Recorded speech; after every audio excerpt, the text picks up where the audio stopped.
Libuan ka Indigenous people nga mga mag-uuma ug mananagat sa Mindanao ang buot tabangan nga mas mapalambo pa ang ilang produksyon ug kita pinaagi sa kapin 6 billion pesos nga proyekto. Atong sayron sa report ni John D. Esteban. Dako ang natampo sa Mindanao sa natad sa agricultural production sa nasod.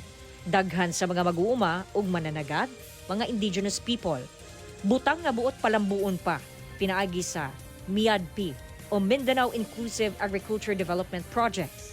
Usa kini ka 6-year nga special project sa Department of Agriculture sa pagigalayon sa National Commission on Indigenous Peoples o NCIP aron mapalambo ang produksyon ug kita sa mga mag-uuma ug mananagat sa Indigenous cultural community sa Mindanao. Gigahinan kini og 6.6 billion pesos nga pondo gikan sa World Bank.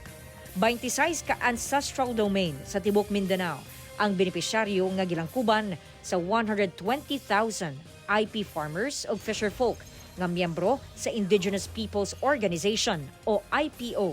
Ang mismong mga IP ang mag-propose sa proyekto nga sa tan-aw nila maugyod ang labing kinahanglan sa ilahang komunidad.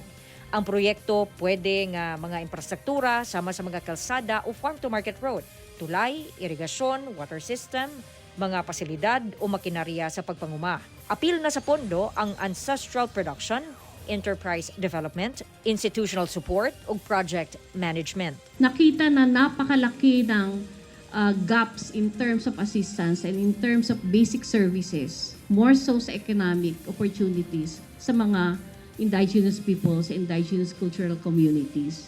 Sa Davao Region, unom ka ancestral domain ang makapahimulos.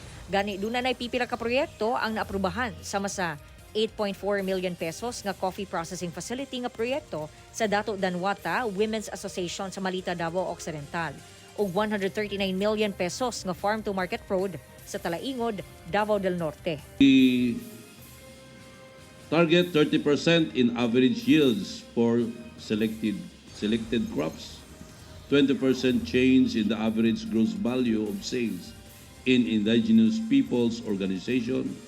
Ang NCIP ang mususi kung dunay Certificate of Ancestral Domain o CADT ang mga benepisyaryo ug dunay bisag usa ka IPO nga rehistrado.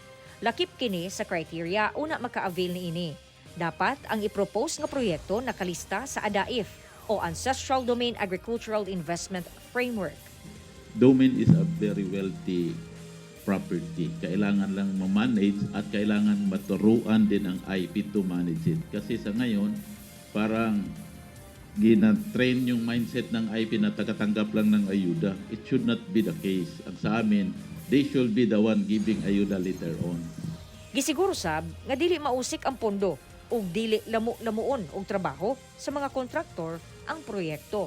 Case that they are not compliant with approved technical specifications and even construction methodology, kung bumagsak sila sa material testing natin, hindi natin syempre babayaran sila. Inaalagaan natin hindi lang yung pondo, sinisigurado natin ito kasi yung opportunity para makatulong tayo sa IT. Hindi po tayo papayag na yun ay kanilang ididiretso based on what they think should be done but based on the agreed parameters natin. Kauban si Bebot Kahes sa kamera. John D. Esteban. 1. Mindanao.